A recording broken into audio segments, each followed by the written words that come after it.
varicella zoster virus. Chicken pox is caused by varicella zoster virus. So option is B. Next question. How is chicken pox primarily transmitted? Chicken pox is primarily transmitted through contamination of water. No, it is cholera, skin to skin contact, respiratory droplets, and through food. So here chicken pox is primarily transmitted through respiratory droplets. Here option is C. 2 is C. Next, what is a common method of preventing chicken pox? Chicken pox is prevented by giving vaccine. Okay, varicella zoster vaccine. Antibiotics prevention. It is asked about prevention. That's why you have to give this vaccination, varicella vaccine. Okay, drinking boiled water, using mosquito nets, it's all not preventive measures. Preventive measure is first vaccination only. So option 3 is B. Next question. What complication can arise from measles in children?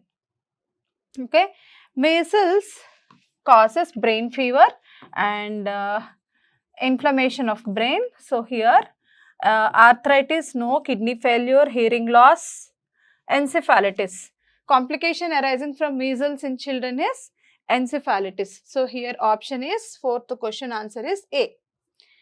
Next question. What is a causative agent of influenza? Influenza is a virus. Okay, caused by influenza virus. So type A and B and C are there. Influenza virus is a causative agent of influenza. Okay, next question. How is influenza transmitted? Influenza is also transmitted through respiratory droplets, not by direct skin contact, contaminated food, drinking unclean water. By respiratory droplets, it is an infection through the respiratory part. Okay, so by respiratory droplets, the transmission happens. So sixth question answer is C. What is the characteristic symptom of diphtheria? Okay, diphtheria causes sore throat. Okay, characteristic symptom is what? Sore throat. So rash, swollen lymph nodes and a thick grey membrane covering the throat. Okay, whatever that is related to throat, if you see, joint pain, eye irritation. So here answer, seventh question answer is B, sore throat or thick grey membrane covering the throat. Okay, swollen lymph nodes, diphtheria. Next, what is the main method of preventing diphtheria? Vaccine. Again vaccine, you have to give DTaP vaccine. Okay, diphtheria, tetanus, pertussis vaccine. DTaP vaccine is diphtheria, tetanus and pertussis vaccine given for prevention of diphtheria disease. So here B, eighth option is B. Next question. Which complication is associated with diphtheria? Okay, diphtheria causes kidney failure, myocarditis, heart inflammation is the complication. Sometimes is kidney failures also. Mostly myocarditis and kidney failure. So option is A and B. Okay, ninth question answer, myocarditis and kidney failure. Next, which of the following is not a typical symptom of influenza? Okay, influenza causes persistent cough, fever, muscle pains, skin rash is not a common symptom. Okay, so following is not a typical symptom of influenza, skin rash. So influenza virus causes fever, cold and cough, muscle pains, body pains, all these things. So here option is D. Next question. Which disease primarily affects the respiratory system and causes thick membrane in the throat? That's what I said. Sore throat is the common symptom for diphtheria, not chicken pox, measles, influenza, diphtheria. 11th option is D. Primarily respiratory system causing disease and throat infection and lymph nodes inflammation is due to diphtheria disease. So 11th option is D. Next, which of the following vaccines helps prevents measles? Okay, so measles stands for M, MMR, measles, mumps, rubella. Okay, MMR vaccine, measles, mumps and rubella virus vaccine against these three. That is MMR vaccine, measles, mumps and rubella vaccine. MMR vaccine is the option which is used to prevent measles. Next one. What is the primary action of antacids? Antacid is a drug which is used to neutralize the stomach pH, stomach acidic pH. Okay, so which causes the alkalinization of the body fluid. Okay, like pH of the stomach. So decrease the pH. Okay, neutralize the stomach acid. Okay, increase no, stimulate bile production no. So here primary action is to neutralize the stomach acid. So antacids neutralizes the acidic pH of the stomach. So option is here B.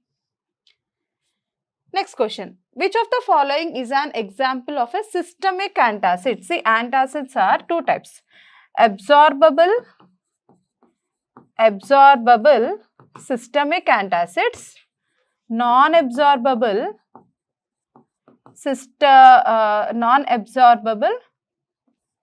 antacids. Okay, absorbable systemic antacids and non-absorbable antacids. Absorbable antacids, water soluble. Okay, these are water soluble antacids. Example is sodium bicarbonate. All calcium, magnesium, aluminum containing antacids are non-absorbable, water insoluble, non-systemic antacids. So here what is an example for systemic antacid? Sodium bicarbonate. Option 14 option is B. Next question. Which of these antacids may cause constipation as a side effect? Constipation is a side effect with antacids containing aluminum. Okay, so aluminum containing antacids cause constipation effect. Sodium bicarbonate, aluminum hydroxide, magnesium, calcium, to some extent magnesium. Some antacids acts as purgatives, some antacids causes constipation. So aluminum containing antacids causes constipation. Here correct option is B. 15th option is B. Next question. Which of the following is an inorganic antimicrobial agent? So inorganic antimicrobial agents are like hydrogen peroxide, okay, KMNO4. Their mechanism of action is what? Oxidation. Okay. Similarly, iodine containing compounds are halogenation compounds, halogenated compounds. One kind of such halogenated compounds is iodine povidone containing antimicrobial agents. All these agents are inorganic antimicrobial agents. Similarly, silver containing compounds, borax, okay, silver containing compounds, borax are also antimicrobial agents which acts by protein precipitation mechanism of action. So protein precipitation mechanism of action examples: silver nitrate, borax. Halogenation of the halogenation mechanism is by iodine containing compounds, and oxidation mechanism of action is through peroxides and potassium permanganate, etc. Here inorganic antimicrobial agent you have identified. Just now I said silver nitrate, which is acting as an antimicrobial agent. So 16th option is B. What is the main use of silver nitrate in medicine? Just now we have, it's not antacid, acidifying, adsorbent, it is an antimicrobial agent which is inorganic compound, silver nitrate. Which of the following is commonly used in the wound care of its antimicrobial properties? Here same, antimicrobial property, inorganic compound which is used for treatment of wounds, anti-infect wounds. So magnesium hydroxide antacid, calcium hydroxide antacid, sodium chloride no, acidifier, silver sulfadiazine. Silver containing compounds are acting as antimicrobial agents. That's why silver sulfadiazine cream. Okay, so 18th option is B, which is acting as a antimicrobial agent used for the treatment of wounds. Next, which of the following is used as a protective agent in sunblock creams due to its ability to reflect UV light? It is nothing but sunscreen. Sunscreen, main constituent in the sunscreen is what? Zinc containing compound, mostly zinc oxide. Okay, see for magnesium, no, zinc is yes, zinc containing compounds. Zinc oxide is used as a sunscreen ingredient, okay, due to its ability to reflect the UV light. So here zinc oxide is the correct option which is used as a sunscreen. Next, which compound is both a protective agent and an adsorbent in cases of poisoning? Always adsorbent. Best example for adsorbent is activated charcoal. This is also used in the, because of its adsorption property, it is used in the cases of poisoning. So, activated charcoal is having adsorbent property. Because of that, it is used as an antidote in some cases.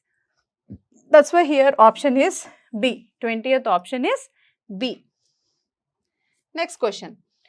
Which antacid has a dual action of neutralizing stomach acid and providing calcium supplementation? So, see, antacids examples are what? Magnesium containing, calcium containing, aluminum containing compounds. Okay, non-absorbable. So, here calcium supplementation means some compulsory calcium should be there in the compound. Now, let us see. Sodium bicarbonate, no, it is not as used as a calcium supplement, although it is an antacid. No calcium, calcium carbonate, yes, magnesium sulfate, zinc oxide. So, calcium supplement as well as antacid is calcium carbonate.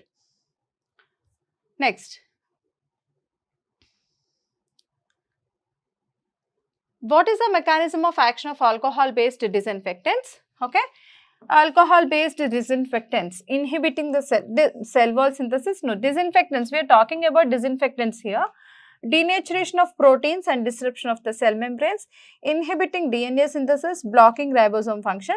So, inhibiting DNA synthesis is through some drugs like formaldehyde disinfection. So, it is not the correct option. Inhibiting the cell wall synthesis too, antiseptics will do this thing. So, antiseptics will inhibit the cell wall synthesis. So, here the correct option is denaturation of proteins and disruption of cell membranes. So, that is the mechanism of action of alcohol-based disinfectants. 22 option is B. Which of the following is commonly used in hospital settings as a disinfectant? Remember always, whenever the hospital disinfectant is given, it is aldehydes. Okay. So, aldehyde containing compounds are mostly used as disinfectants for sterilization in the hospital premises. So, sodium bicarbonate, no, it is an antacid. Next, glutaraldehyde, yes. Calcium carbonate, no. Silver nitrate, although it is an antimicrobial agent, it is not a disinfectant. Okay, so here best disinfectant used in the hospital premises cleaning or sterilization is glutaraldehyde. So, 23 option is B. Next question. Which of the following is the basic structure of sulfonamides? So, remember here, sulfonamides name itself indicates that sulfonamide group is there. Sulfonamide group is attached to benzene. So, SO2, NH, substituent R. Okay. So, this is the structure of sulfonamide. This is the structure of sulfonamide, para position amino, and here sulfonamide group is attached to this benzene ring, and you have here sulfonamide. Okay, so amine group attached to benzene ring.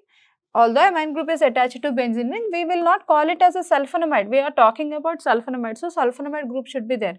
Hydroxyl group attached, no. Sulfonamide group attached to, yes, SO2 NH2C, SO2 NH2 group. NO3 group, no. So, option is, correct option is sulfonamide group attached to benzene ring. 24 option is C. Next question. What is the mechanism of action of dapsone in treating leprosy? Dapsone, always if you can't remember also, D for D, dihydrofolate reductase enzyme inhibitor, or folic acid, whatever the process that is involved in the synthesis of folic acid from DHF to THF to folic acid, okay, in presence of enzyme DHFR, THFR, that process is being inhibited. So, here inhibition of dihydroterroate synthase blocking the folic acid synthesis. So, dapsone D stands for D, dihydroterroate synthase blocking folic acid synthesis. This is the correct answer. 25th option is C. Dapsone inhibits this folic acid synthesis. Next, which of the following is often combined with dapsone for multi-drug therapy in leprosy? For multi-drug therapy, that means what? We will use multiple drugs. Mostly first-line drugs we will use. Okay, for dapsone, which is used for leprosy treatment, we will use multi-drug therapy. That means combination of drugs will be given. Mostly dapsone is given along with clofazimine or rifampin. So, any of these drugs combination is given, dapsone, clofazimine, rifampicin. So pyrazinamide, ethambutol, yes, clofazimine is there, right? See, so dapsone plus clofazimine combination or rifampicin combination is given in the multi-drug therapy. So the option here, exact option is here C, 26, C, clofazimine. Next question, which of the following is a common adverse effect of dapsone? Dapsone causes methemoglobin anemia. Methemoglobin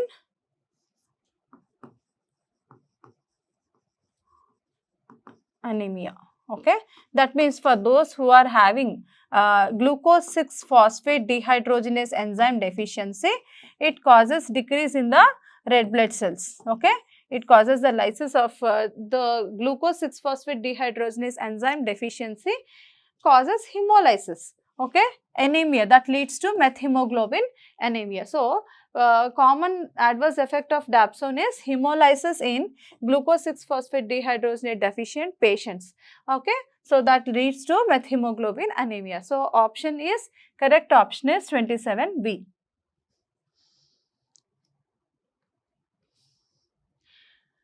Which of the following drugs is effective against both leprosy and tuberculosis?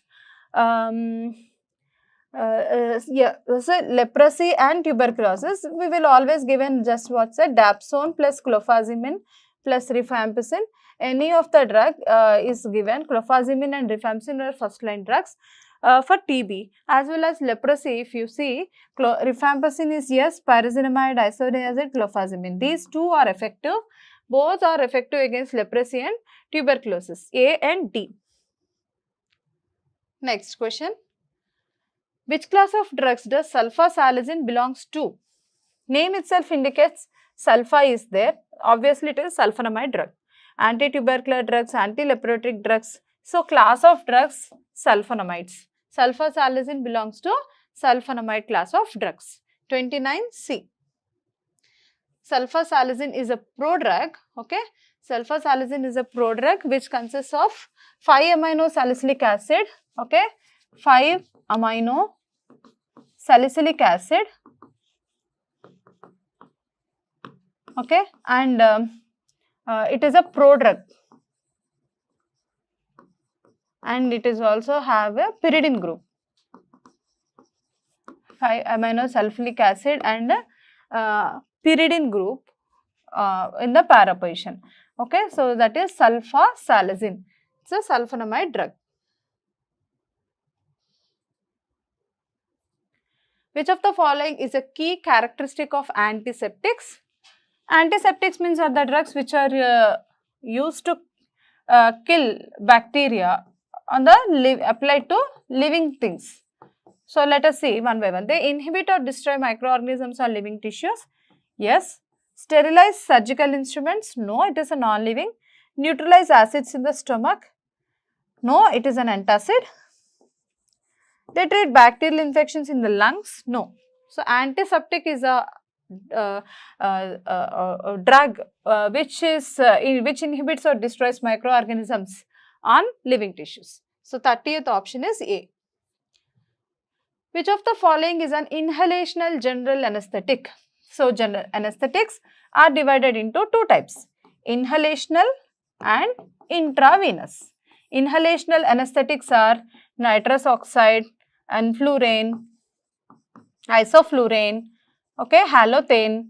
All these are examples for inhalational anesthetics. Next, general anesthetics are divided into inhalational as well as IV intravenous anesthetics like ketamine, okay, ketamine, propofol. All these are examples for intravenous anesthetics. So, which of the following is an inhalational anesthetic here? Isoflurane. Isoflurane is an example for inhalational anesthetic. Next question. What is the general mechanism of action of next question? What is the mechanism of action? What is the mechanism of action of general anesthetics? Okay, general anesthetics mechanism of action is either activation of inhibitory gamma receptors or inhibition of excitatory NMDA receptors. Actually, GABA receptors are inhibitory action. Their action is inhibitory action. So, the action of the GABA receptors is activated. Okay. So, that means what? Anesthesia means making the patient calm down. Okay, like loss of consciousness, like loss of sensations. Okay. So, here if you activate the GABA or excitatory NMDA receptors are inhibited. Both are correct. But there are certain drugs like ketamine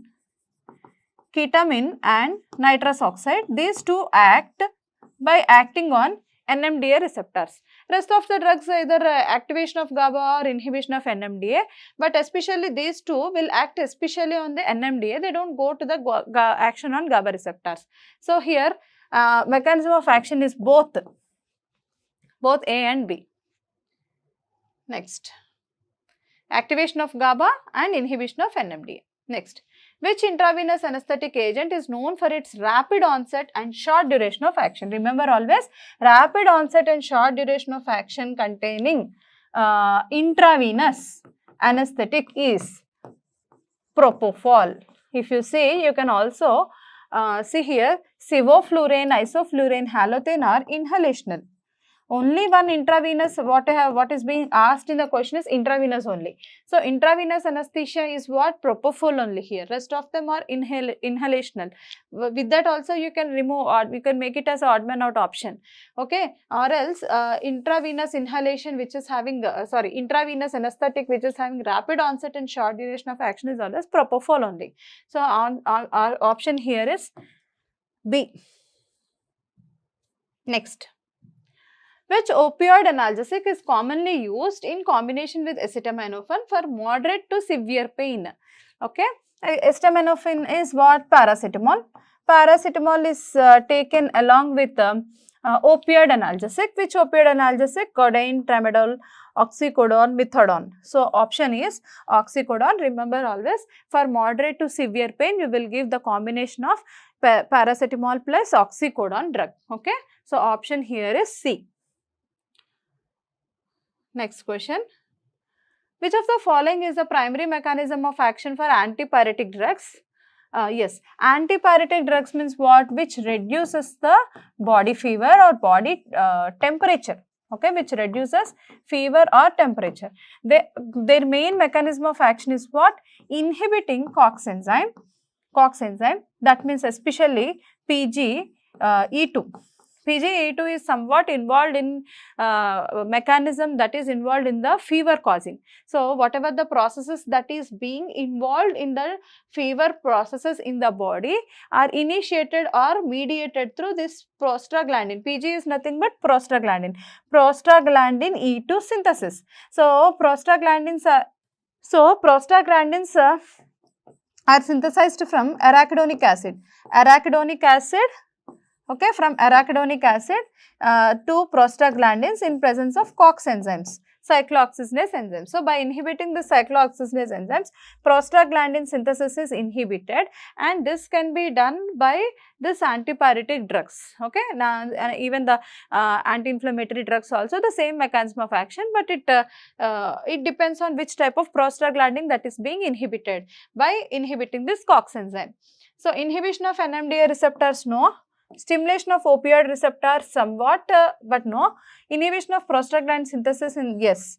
Activation, no. So, inhibition of prostaglandin synthesis is the main mechanism of action for antipyretic drugs. Next, which of the following is a commonly used antipyretic? Yes, antipyretic is the one which is reducing the body temperature, fever. So, paracetamol is the commonly used antipyretic drug. Next question. Which NSAID is known to have antiplatelet activity? So, I said already, arachidonic acid in presence of COX enzymes, prostaglandin synthesis. Even thromboxane A2 is another enzyme which gives rise to this leukotrienes.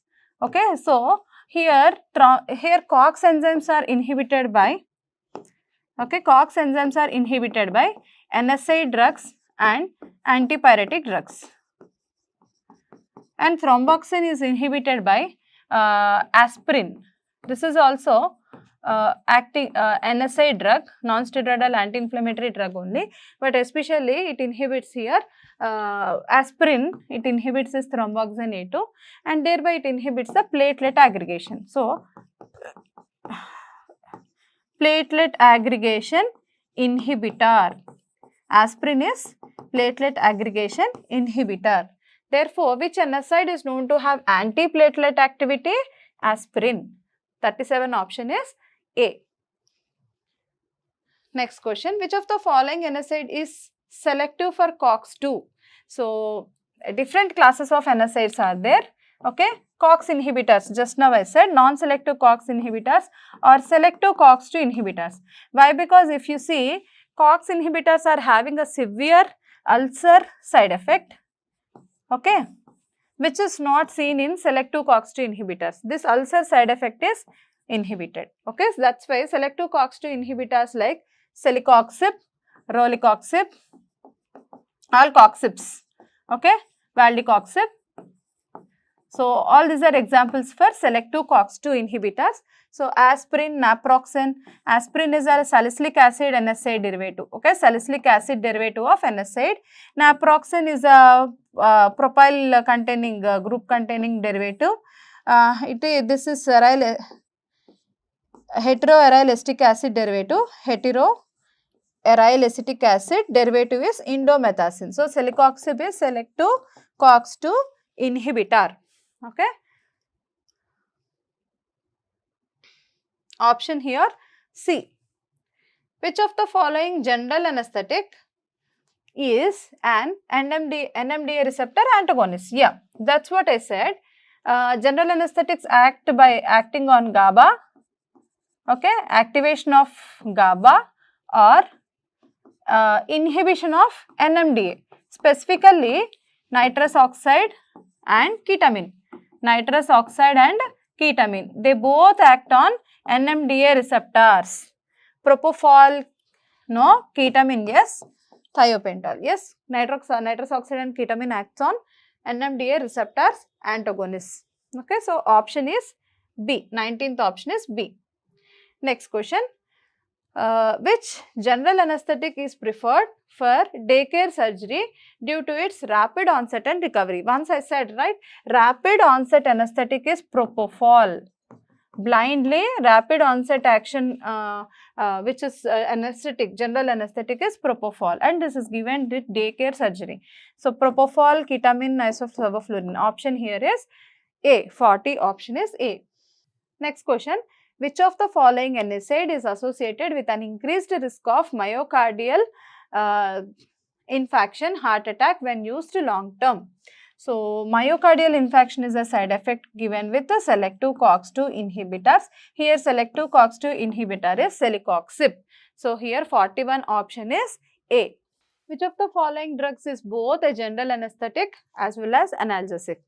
So, as analgesic and anesthetic. So, nitrous oxide and ketamine. So, see the combinations here. Nitrous oxide and ketamine both are NMDA antagonists. Okay, as well as they are acting as both general anesthetics as well as analgesics. But here one point is, nowadays this nitrous oxide is not being used as analgesic and anesthetic. That's why here option is ketamine. Okay, both general anesthetic and analgesic NMDA antagonist is ketamine. Okay, propofol here, remember propofol, it is given in the daycare eye surgery. It is given during daycare eye surgery. Important points about propofol. It is given during daycare eye surgery. It is also given for asthmatic patients, surgery in asthmatic patients. Okay, it is also given for surgery. Okay, so important points about propofol. It is given in the daycare eye surgery, and it is given for asthmatic patients, anesthesia in asthmatic patients, propofol, and it is having rapid onset and short duration of action. Okay, whereas ketamine is NMDA antagonist NMDA antagonist, and what is this? It is acting as both general anesthetic and analgesic. Okay, so 42 option is, answer is C. Next question. What is the most common extrapulmonary site affected by tuberculosis? Tuberculosis is lung infection, okay? Not only tuberculosis to the lungs, extrapulmonary, the other than the pulmonary site that is affected is lymph nodes, okay? Lymph nodes are also affected by tuberculosis. So, option here, extrapulmonary, other than lungs, it is lymph nodes, 43B. Next question. Which of the following is not a risk factor for developing active tuberculosis? Risk factor. So, HIV infection, already immune compromised patients, that's why HIV infection associated with TB.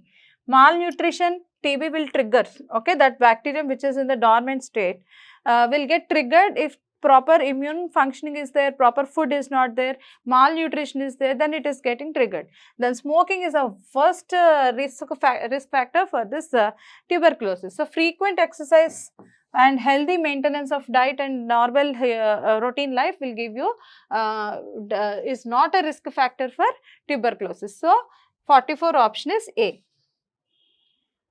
Next question.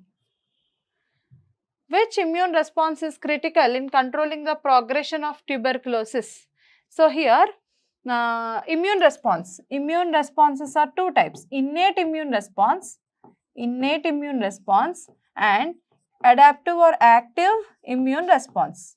Innate immune response is what? When innate immune response is natural immune response, that is coming from the mother, the natural antibodies that are already present in our body, that is inherited. So, from newborn stage. So, innate immune response, when it is failed, then adaptive response comes. So, adaptive response is again two types, humoral immunity and cell mediated immunity. Adaptive immunity means what? In humoral immunity, what happens is specific antibodies are produced against specific antigens. That is called humoral immunity response. So, specific antibodies are produced against antigens, and cell mediated immunity is no such specific antibodies are produced, whereas immune related T cells and other cells are produced. That gives the immunity, that it is a defensive mechanism. Okay, so immune cells like lymphocytes, T cells are being released in the cell mediated immunity. Okay, all cells are being released. That is one kind of immune response. Humoral immunity is only specific antibodies are produced inside the body. So, here for critical controlling of the TB progression, cell mediated immunity is important. Okay, so here 45 option is B. Next, which hepatitis virus is transmitted via the fecal oral route and does not lead to chronic infection? Hepatitis virus infection. Hepatitis virus is of A, B, C. Vaccine is not there. There is no vaccine for hepatitis C, whereas hepatitis A and B are not that chronic. Okay, here hepatitis A is transmitted through this fecal oral route, and it is not a chronic infection, it can be cured, we have vaccines also. Whereas hepatitis C is some what danger, it is blood-borne infection, okay. It is blood-borne infection, that is it is transmitted to the blood transfusions, infected syringes and all. So, here fecal oral route infection is hepatitis A. So, correct option is here A, 46A. Next. Which of the following is a risk factor for acquiring hepatitis C? That's what just now I said. Hepatitis C is blood-borne infection. That means infection caused due to the infected blood transfusion. Drinking contaminated water, sharing needles, yes. Mosquito bites, eating undercooked food, sharing needles, okay, blood transfusion, all this, okay, leads to hepatitis C virus. So, 47 it is B. Next question. Which of the following best describes the pathophysiology of hepatitis? Okay, inflammation of the liver caused by viral infection. Yes, hepatitis is the viral infection that results in the inflammation of liver. That hepatitis is the infection to liver. Degeneration of neurons? No. Increased production of thyroid hormones? No. Decreased oxygen supply to the lungs? No. It is a disease that is affecting the liver. So, here 48th option is A. Next question. Which seizure type is characterized by brief lapses in consciousness, often mistaken by daydreaming? See, seizures are two types. Generalized seizures and focal seizures. Generalized seizures are again two types, tonic-clonic and absence seizures. Tonic-clonic seizures, the person fall down on the ground, okay, and shaking happens and jerking happens, okay. The person first falls down on the ground and shaking and jerking happens in tonic-clonic seizures. Whereas in absence seizures, it is characterized by brief lapse of consciousness, okay. Brief lapse in consciousness. Often that is mistaken for daydreaming. So, absence seizure is a type of generalized seizure where daydreaming or brief lapses in consciousness is seen. Whereas in tonic-clonic seizures, jerking and shaking is seen. Okay, and other myoclonic seizures and atonic seizures are the focal kind of seizures. Okay, so that is the difference here. In this myoclonic seizures also, there is a jerking, loss of control over the muscles will be seen. So option here, absence seizures is the correct option. Here this tonic-clonic seizure is also called as grand mal seizure, petit mal, grand mal. So, tonic-clonic seizure is called grand mal seizure, absence seizure is called petit mal seizure. Okay. So, option here, correct option is here B. Next question. Which diagnostic test is most commonly used to confirm epilepsy? Epilepsy is brain EEG if you take. Electroencephalogram, it gives the responses of the brain currents in the brain. So, EEG, not MRI scan, CT scan, PET scan. EEG will give you the diagnostic test of the epilepsy. 50 answer is B. Next question. Which of the following is a common triggering for epileptic seizures? Lack of sleep. First one, lack of sleep. Smoking, alcohol, smoking and alcohol, stress conditions, all these are triggering points for epilepsy. Cold weather, sleep, yes, sleep deprivation, increased appetite, physical exercise if you do, it is no. Physical exercise, cold weather, sleep deprivation, stress, alcohol conditions are examples, triggering factors for epilepsy. Which of the following alkaloid is used in the treatment of malaria? Malaria alkaloids are what? Cinchona alkaloids. Cinchona alkaloids are what? Quinine, quinidine. Quinine and quinidine. These two are cinchona alkaloids. These are acting as anti-malarial agents. So, caffeine, no. Quinine, cocaine, theobromine. So, okay. Answer is quinine. 52 option is B. Caffeine, cocaine, theobromine. No, these are not used in the treatment of malaria. Which color change is observed in the Wagner's test for alkaloids?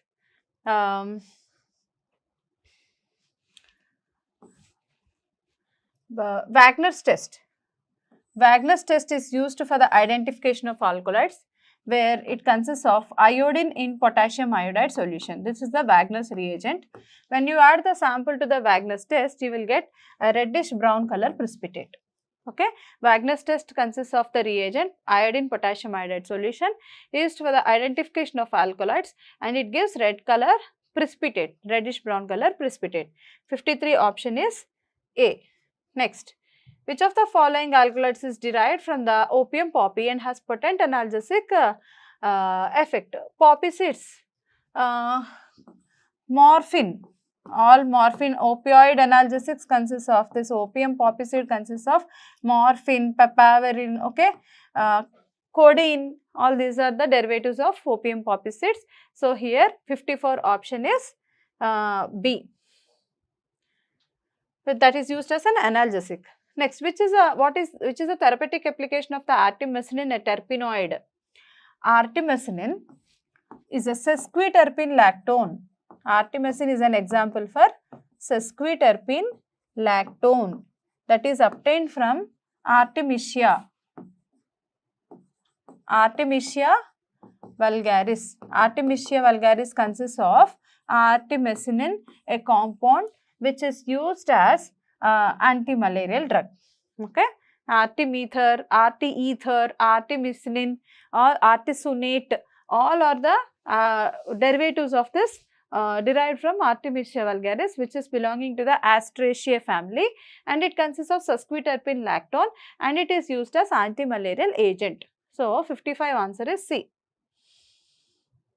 Next question. Which of the following is a diterpenoid used for treating cardiovascular disorders? Okay. Diterpenoid means the number of isoprene units that are present in diterpenoid. 4 isoprene units are present. Example for the diterpenoid is ginkgo biloba from this. Okay. Ginkgo biloba is one which is having the dilation of, which is used for, which dilates the blood vessels. Okay, and it is used in the treatment of cardiovascular diseases. It is a diterpenoid, consists of 4 isoprene units. Ginkgo biloba is a natural biological source, ginkgolites. Next, which of the following is a known pharmaceutical application of monoterpenoids? Monoterpenoids are used in the pharmaceuticals for used as flavoring agents in food. Used as antibiotics? No. Antipyretics? No. Antidiarrheals? No. Yes, it is used as a flavoring agent in the food and other pharmaceuticals. So 57 monoterpenoids are used like citronella, okay, are used as flavoring agents in food and pharmaceuticals. 57 option is A. What is the therapeutic application? What is the therapeutic application of digoxin? A cardiac glycoside. See, name itself is a cardiac, that means heart related. It is a cardiac glycoside, digoxin, used as sedative and heart failure, used in the treatment of congestive heart failure. Okay, so 58 option is C. Next question. Which glycoside is commonly used as a laxative? Senaglycosides, senosides. Okay, senosides are purgatives and laxatives. Quinine is an example for anti-malarial drug. Reserpine is used for the treatment of blood pressure. Atropine is cholinergic antagonist.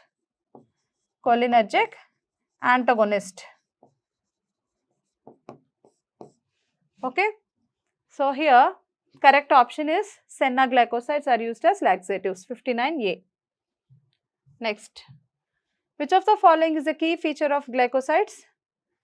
Presence of isoprene units? No. This is terpenoids. Isoprene units are seen in terpenoids. Amine groups? Normal. Sugar moiety attached to non-sugar moiety? Yes, here in this space, sugar moiety is called glycon and non-sugar moiety is called aglycon. Combination is cardiac glycoside. Sorry, any glycoside. Sugar combination with a non-sugar part is glycoside. Presence of nitrogen containing rings are seen in alkaloids. Alkaloids consist of the nitrogenous substances. So here key feature of glycoside is sugar moiety attached to non-sugar moiety. That is 60 option is C. Next question. Which of the following conditions is indicated by the presence of protein in urea? So presence of protein in urea condition is called proteinuria. Proteins present in the urine is the stage 1 indicative for chronic kidney disease. Stage 1 indication for the proteinuria is stage 1 indication. Proteinuria is seen in chronic kidney disorder. So here 61 option is B. Next question. What is the most common cause of hematuria? Hematuria means proteinuria means protein in urine. Hematuria is blood in urine. Blood in urine is liver disease, no. Bile concentration we will say. Urinary tract infections, yes. Diabetes mellitus, hypertension, no. Kidney failure is proteinuria, protein in urine. Okay, blood in urine is urinary tract infections. Is an indicative for Urinary tract infection. 62 answer is B. Next question. Which of the following urine findings is indicative of a bacterial infection? Some bacterial infection, see, UTI is what? Urinary tract infection caused by bacteria. Bacteria has the ability to convert nitrates that are present in urine to nitrites. That means if the urine sample is consisting of nitrite concentration, nitrates in the urine are converted into nitrites by bacteria. That means what? Bacteria is present in the urine. So, nitrite concentration gives you about the information about your urinary tract infections. So, indicative is what? Presence of nitrates in the urine. Next question. A low platelet count, that means thrombocytopenia, low platelet count, which is resulting in the following, can result in the following: increasing clot formation, bleeding risk, blood cells, immune suppression. See, platelet count is less means what? Platelets concentration is reduced. When platelets are not there, what happens? Bleeding happens. Clotting formation decreases. That means what? Clotting does not happen. Bleeding happens. So, increased bleeding risk, increased clot formation. No, platelets are not there means how the clot will be formed. So, option is here correct answer. Thrombocytopenia can result in increased bleeding risk. 64 option is A. Next question. Which of the following is a common cause of lymphocytosis? What is lymphocytosis? Elevated lymphocyte count. Okay. So that means what? Lymphocytes are immune related. Okay. Immune when lymphocytes are more means what? There is some infection. So, which of the following is a common cause of liver lymphocytosis? Liver disease, kidney failure, viral infection, heart disease. Viral infections, any bacterial or viral infections results elevates this immune responses, and there are so many lymphocytes in the blood means what? There the person is being infected with any infections, viral or bacterial infections. Next, which of the following is the role of platelets in the blood? Role of platelets is to form clots in the blood. Blood clotting, oxygen transport, hormone regulation, immune response, blood clotting. So, following is the role of platelets is to form blood clots. 66 option is A. Next question. Lymphopenia, a decrease in the lymphocytes, is most commonly associated with which of the following conditions? Lymphocytes, when it is there, that means it is what? Immune response. When immune, it is an immune response. So, when any infections are arising, lymphocytes count will increase. When proper immunity is not there, then lymphocytes concentration will decrease. So, here lymphopenia means what? Reduced lymphocytes production. Reduced lymphocytes production means what? The person is not having sufficient amounts of immunity. So, immune suppression condition is the one which is related to this lymphopenia. Even bacterial infections means what? Lymphocyte count increases. Okay, polycythemia is no, hyperthyroidism no. So, lymphopenia, lymphocyte concentration decreases in immune suppression conditions. Immune compromised patients. Which autoimmune disease is characterized by the immune system attacking the platelets leading to low platelet count? Immune system is attacking the platelets. Okay, that is leading to platelet count. That means what? It is an autoimmune disease. Inside our immune system is itself affecting the platelet count. So, that is an autoimmune disease that leads to anemia, immune thrombocytopenic purpura. That condition is called immune. What is happening here? Platelet decrease, thrombocytopenia. Immune thrombocytopenic purpura is the autoimmune disease where platelet count decreases. Correct option here is B. Next question. Which of the following can cause an abnormal decrease in the number of platelets? Yes. Hypertension, no relation to this platelets. Excessive salt intake, no. Chemotherapy and physical exercise, never. So, chemotherapy is a condition. In this condition, platelet countlet will decrease. So, it is a condition, in this condition, there is a chance of decreasing of number of platelets. So, here 70th option is C. Correct option is C. Next question. Which of the following is the primary pathological role of platelets in cardiovascular disease? So, platelet role is what? Formation of clots. So, formation of blood clots is called thrombosis, especially in the heart. So, it is infection control, hormone regulation, antibody production. No, here 71 option is A. Thrombosis, formation of blood clots is the answer. Next, lymphocytes play a critical role in which of the following types of immunity? Yeah. Innate immunity is what? Naturally obtained immunity. Lymphocytes, already we said, in the adaptive immunity or active immunity, there are two types of immune responses: humoral immunity response and cell-mediated immune response. In the cell-mediated immune response, all T cells and other lymphocytes, leukocytes are released. Humoral means specific antibodies will be released. Here what it is there? Lymphocytes are released in adaptive or active immunity. 72 option is B. Next question. Which test is commonly used to detect the presence of starch? Starch, sample containing starch. When you put iodine, you will get blue color. Iodine, Benedict's test, iodine test, Felling's test, biuret test. So, iodine test is used to identify this starch, which gives you blue color. 73 option is B.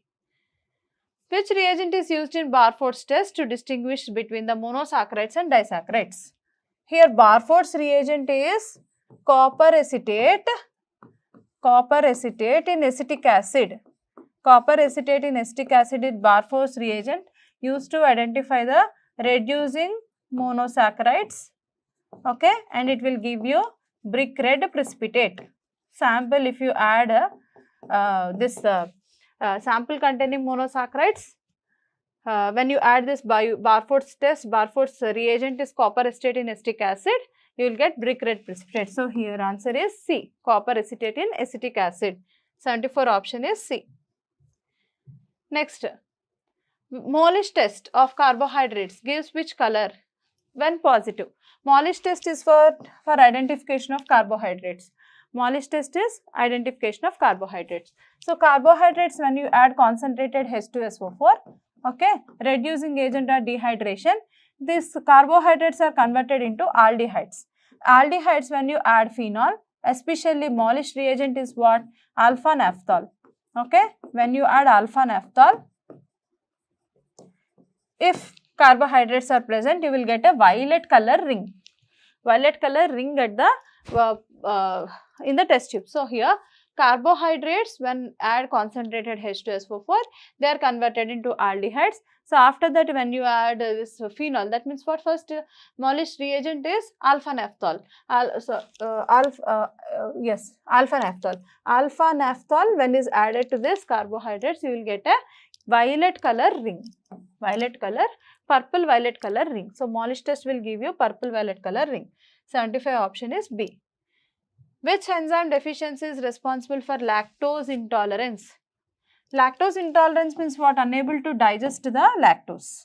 Unable to digest this lactose, which is present in milk containing milk, cheese, yogurt. Okay, all this consists of lactose, which cannot be digested by some persons due to the lack of a lactase enzyme. Okay, so here 76 option is A. Which metabolic disorder is characterized by high blood sugar due to improper carbohydrate metabolism? Blood sugar, elevated blood sugar, it's not diabetes mellitus. Blood sugar, elevated blood sugar is diabetes. Hypothyroidism, Addison's disease, hyperkalemia, it's about potassium levels. So, no, thyroid hormone is no. Diabetes mellitus. 77 option is A. Next.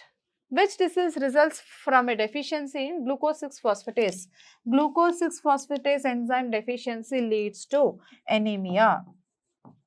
And this is von Gehr's disease. It is called it is a disease resulting from the lack of this glucose 6-phosphatase enzyme, and it is an hereditary autoimmune disease. So, 78 option is von Gehr's disease, that is due to lack of glucose 6-phosphatase enzyme. Next question. Which sugar cannot be metabolized in individuals with hereditary fructose intolerance? Fructose intolerance is what? Lack of enzyme aldolase dehydrogenase, aldolase B dehydrogenase.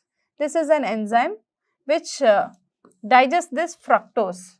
When that is not there, this fructose cannot be digested. That leads to fructose intolerance, okay, because of the lack of aldol B enzyme. So here, which sugar cannot be metabolized in individuals with hereditary fructose intolerance? That is fructose. 79 option is B. Next, which metabolic disorder results from a defect in the enzyme fructose 1,6 biphosphatase? Fructose 1,6 biphosphatase deficiency leads to the intolerance of fructose. So, fructose intolerance, so 80 option is A. So, here ends the paper discussion and all the best.